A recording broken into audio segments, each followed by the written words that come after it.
about informing people with the facts to know what's happening in Thailand, inside government, business, society, with real players, talking to leaders and decision makers, seeking the answer with perspective, issues that affects Thailand's future.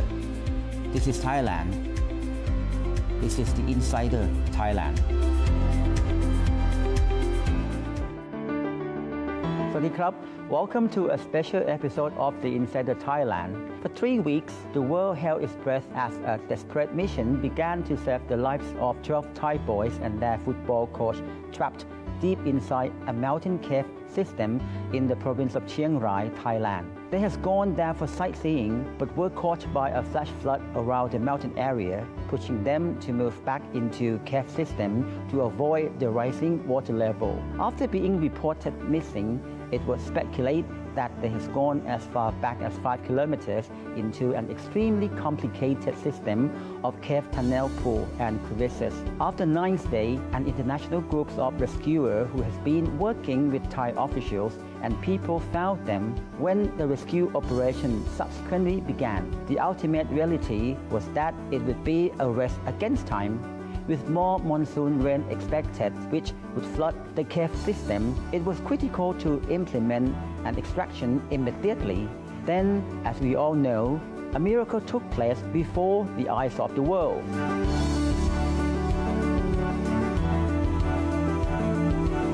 Within 3 days, the football team known as Mu Pa or Wild Boar Academy football team were taken out safely from the Tham Luang Caves by a team of expert cave divers, Thai Navy SEALs, doctors, engineers, cave explorers, pump operators, volunteers, and many more who came to help.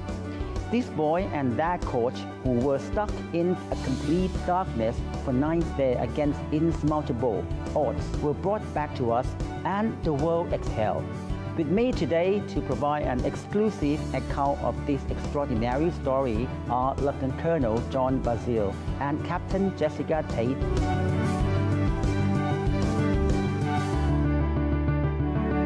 who were part of the international rescue team that joined forces to complete this desperate mission.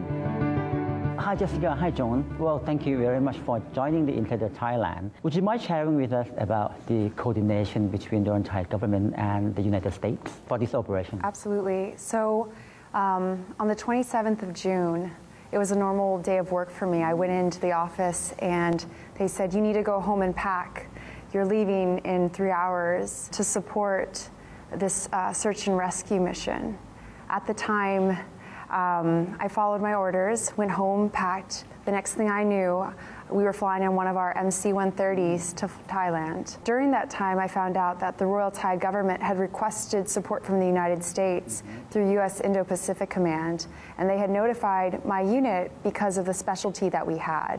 As soon as we arrived, we immediately went to the cave site. And it was at that time that we first met with the Thai authorities to learn about, so far, what have they done with the search and rescue, and to actually go inside the cave and to kind of see firsthand the conditions that we were going to be dealing with. Hold on, just to make sure that I am not misunderstanding, you have 3 hours before leaving for Thailand, right?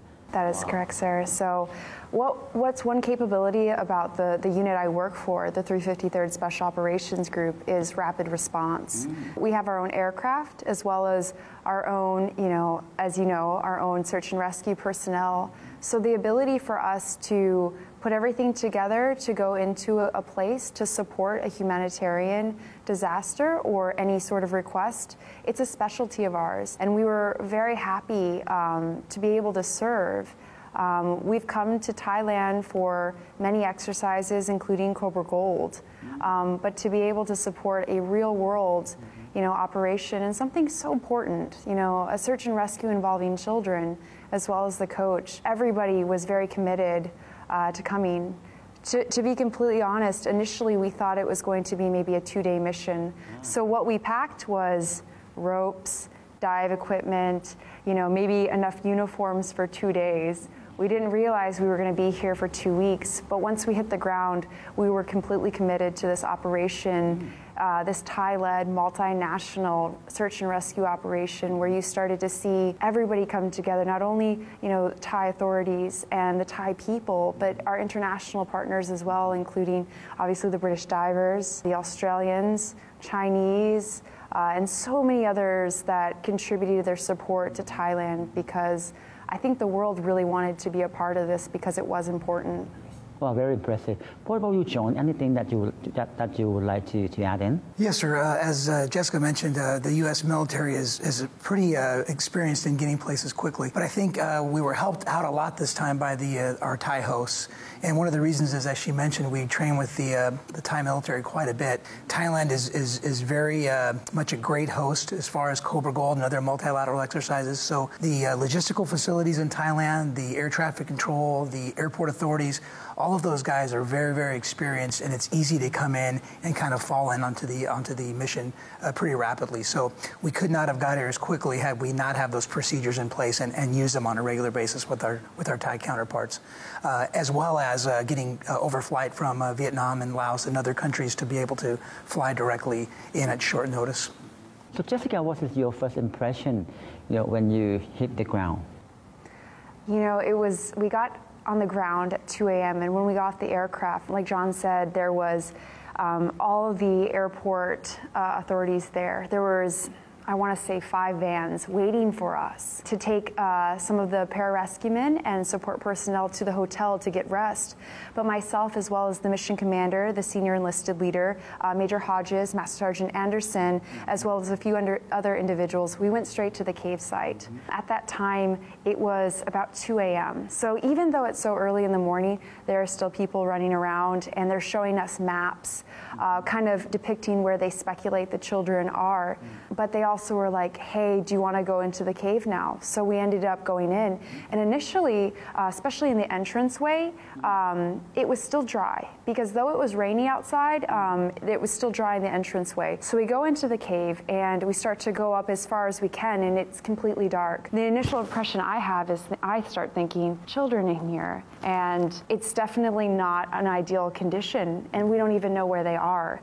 And I'm just in the entranceway. I can't even imagine, how deep are they in the cave. Because it was raining, some of the Thai authorities started to say, hey, we need to get out now because the rain. The water was coming in so rapidly. By the next time that we went back to the cave site, in the entranceway, there was standing water where it once had been dry. I realized at that time that these conditions were quite treacherous, and that this continuous rain was going to contribute to, this cave flooding. It was a more complicated mission than we had expected to see that rapid change within hours that first day. I think that a lot of people were probably a bit overwhelmed, but I also saw a lot of people grateful that we were there, that we could start working with our Thai partners in planning possible solutions. So what about the coordination between the other countries, Australia, British, and as well as civilian from, I believe, from China, from Israel? Would you mind sharing with us about this multinational cooperation? Yes, sir. I think that's probably one of the most challenging aspects of the job of the mission. Not only were there different militaries involved, but different civilian organizations and then different government organizations as well. The British rescue divers, obviously, and the European divers, very, very skilled individuals, but coming in as completely individual volunteers without really an organization to support them. So I think one of the greatest achievements that the Thai authorities had there was the ability to kind of get everybody together. We would basically have a morning meeting, a morning brief, and kind of talk about the big picture for the day. And then each individual unit, whether they were the divers themselves, whether they were the Royal Thai Navy SEALs prepping chambers 1 through 3 to receive the kids when they came out, whether they were the Geological Department and the Royal Thai Army supporting the drilling sites, each unit kind of knew what the overall mission was, but they went and then focused on their piece of it. And I think that enabled everybody to kind of realize the overall goal and see how they could fit in. And then the Royal Thai Navy SEALs were very, very instrumental in leading a daily hot wash at the end of the operation every night. So we would get together and kind of talk about what progress was made. Were there any snags in communication? What can we do better for the next day to make the system a little smoother? So I think that taking that time to, obviously time was of the essence. We were afraid that the kids didn't have a lot of air in the chamber. We were afraid about the rising water level, but just taking a little bit of time to make sure everybody was on the same sheet of music in the morning and to wrap up at night did a lot to build continuity amongst all the different players. So I understand that the condition was very, very, difficult, and it can be like very impossible to save the children, to help the children. But why all of the rescuers still determined to help those kids? I mean, this is the kind of mission that you don't want to lose determination and hope with, because, as you said, you're dealing with children. Every single day, if there was something you can contribute with an idea, granted, the conditions were changing. The rain, was falling. We were very fortunate that it stopped and improved. We were also very unfortunate with, the pumping effort and that being very successful. But you saw something very incredible in the sense that everyone was working very long hours. They were volunteering their time, their resources, their ideas, and yet they wanted to be there. For me personally, what I would almost essentially call like a little village, because you had, people serving food, and you had medical tents set up, and then you had all of the divers, doing operations, and you even had media. Everyone was there around the clock working completely hard and very dedicated. I think the entire world was glued to this because this was so unusual to see all these people like working together, not losing hope, continuously contributing to this mission. So it was challenging, but at the same time, it was the mission that you wouldn't want to stop working for. Sir, if I could just add shortly to that, I think, as Jessica mentioned, as a parent, and even if you're not a parent, you see those children and your heart goes out to them. So I think that's probably one of the main things that kind of galvanized the whole world, why this is such an important mission. And then those kids themselves, the Mupa Academy, they were an inspiration as well, because seeing the videos from them, and then every day when the rescue divers would come back, they would report that, hey, the kids are all in good spirits still. The Royal Thai Navy doctor that's back in there is confident that their health is sufficient, that they're going to be able to make it out. I mean, the fact that they didn't quit and they stayed as a team, I think, inspired all of us to we don't want to quit either. If their hearts are still in it, there's still hope. So I think they were really a true inspiration to all of the people on site. Once the 12 boys and their coach were found, meaning we complete the search mission, right? What about the rescue? Decision making on how to extract those 13 life from the cave. Would you mind sharing with us on the very special, decision making at that time? Well, it was definitely a Thai-led effort, and the leadership that they displayed was outstanding. All the international search and rescue teams that were there to support this, we were all contributing ideas and coming up with the best courses of action. But when it comes to this, and it comes to kind of analyzing the risk, you have to look at the weather. They're looking at the conditions of the children and kind of figuring out, okay, can they stay in? Do they need to come out? Because early on, people were talking about, it's just too risky for them to have them dive, right? And some people suggested that we could perhaps leave them for 3 to 4 months and, let them walk. I'll definitely let, sir, if you could speak to more operational. There was, I think, some talk about that, sir. I think it was kind of a roller coaster ride. I mean, at first when you hear about this, it seems like there's no hope. These kids are, so many kilometers down to the earth. And then when the kids were found, I think initially everybody was like, this is great, good news, they're going to come out. And then, like you mentioned, you start realizing the difficulties in the rescue.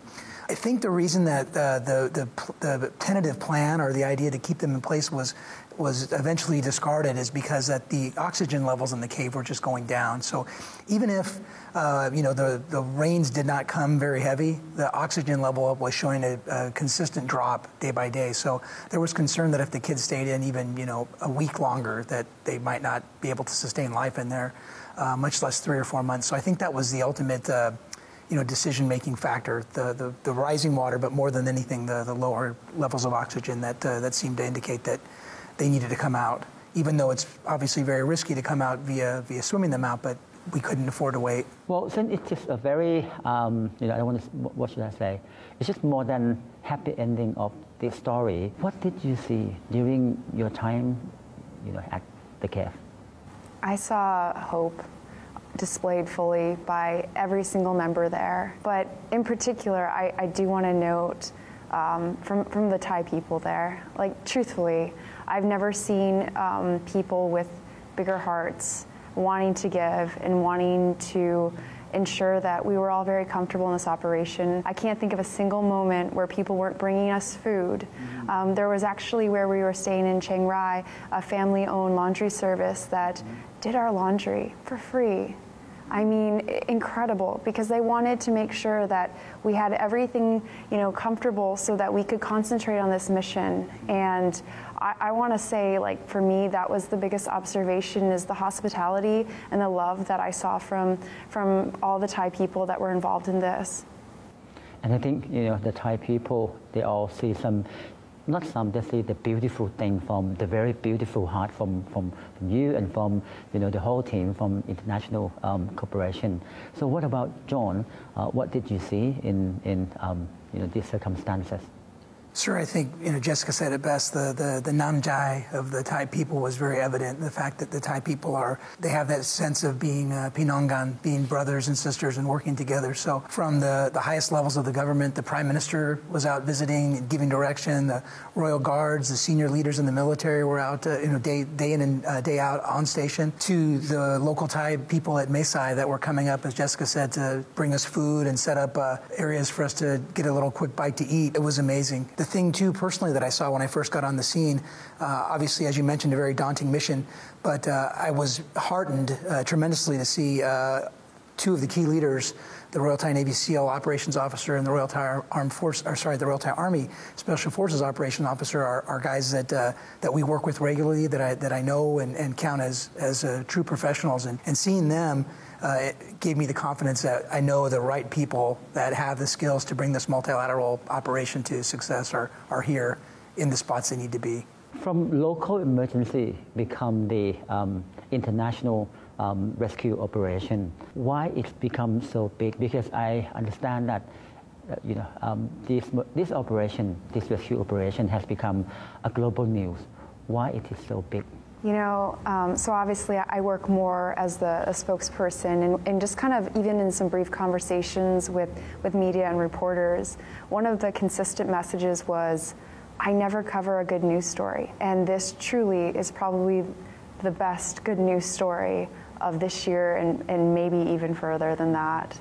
I think the whole world was glued to the television watching. The conditions were treacherous, and then the triumph when the children and the coach were found alive, but then again the difficulties, like how are we going to get them out, and then kind of following it day by day. It captivated the entire world. I think it was also intriguing when you think you had all these different international search and rescue teams supporting Thailand, and it didn't matter your religious background, your race, what country you came from. We were all working together in this same mission, and I think that also was very startling for the world to see, and it also contributed to the fact that this was more about humanity coming together. And I think that it was truly a beautiful thing, that who wouldn't want to be following that? What about you, John? What do you think? Sir, I think it's really an inspirational lesson that the boys have taught us, that if you work together and never quit, there's really nothing that you can't accomplish despite whatever obstacles that might look that are making it look impossible at that time. I think, as I mentioned, I think the greatest thing from our militaries working together, it's always fun to shoot guns and fly airplanes and do all that stuff, but something like this, the humanitarian assistance that we're able to do is by far the most meaningful thing. And in talking to the guys on the team that came, almost to a person, everybody said at one point or another, this is the most memorable mission that they've been on. So I know it's something that we will never forget, and just having been able to play a small supporting role to our Thai allies was a great opportunity and privilege that we're thankful for. What lesson learned, significant lesson learned, that can be taken out from this situation? I think the best lesson that can be learned is that when you unite in terms of your ideas and you all are on the same page with a plan and you follow and you execute it seamlessly, that's how this is successful. Mm-hmm. It's through that hard work and that camaraderie and that collaboration that you are able to be successful. And that's why, in this Thai-led multinational operation, we saw that in full display. Everyone was working hard around the clock, but they were working together. And that's what made this possible. If we were all there doing our separate operation, it wouldn't have been a success. I can tell you that.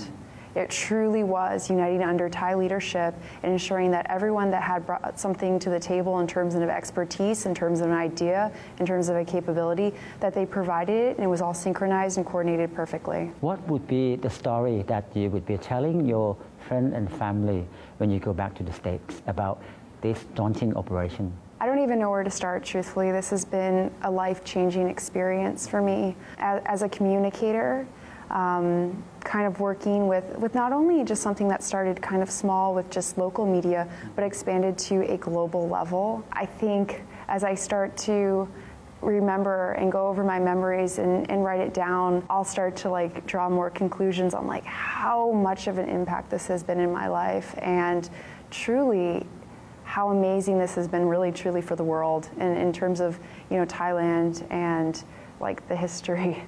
This is going to go down. I know that everyone participating, as well as the boys and the coach, this will be in the history books.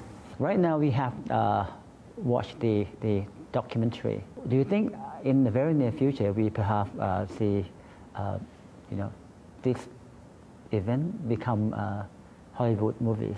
I have no doubt that this has all the making of a great Hollywood movie, and I'm fairly certain that it will be accomplished, and I do hope that it is the true story.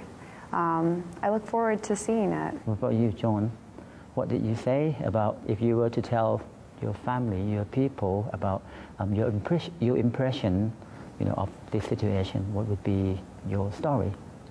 The biggest takeaway I have, sir, is never lose hope. And there's nothing that's impossible, no matter how hopeless it might seem. Yeah.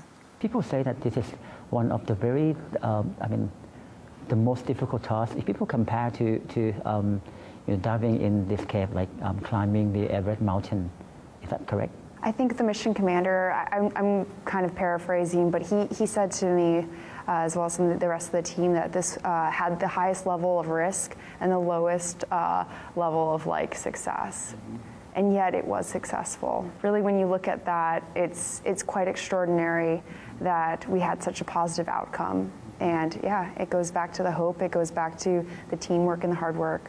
Well, thank you very much for joining us and telling a story that perhaps no one see. And of course, from your experience, talking about what you have seen, particularly the nature of the Thai people, the Thai hospitality, and the determination. I'm sure that for the Thai people, you all and all the American, taking part in this operation has become a member of the family. You are indeed our family, and you bring happiness, you bring everything back to the whole nation. Once again, thank you very much for being such a great and a good friend of Thailand. Thank you so much. Thank you, sir. Thank you, sir.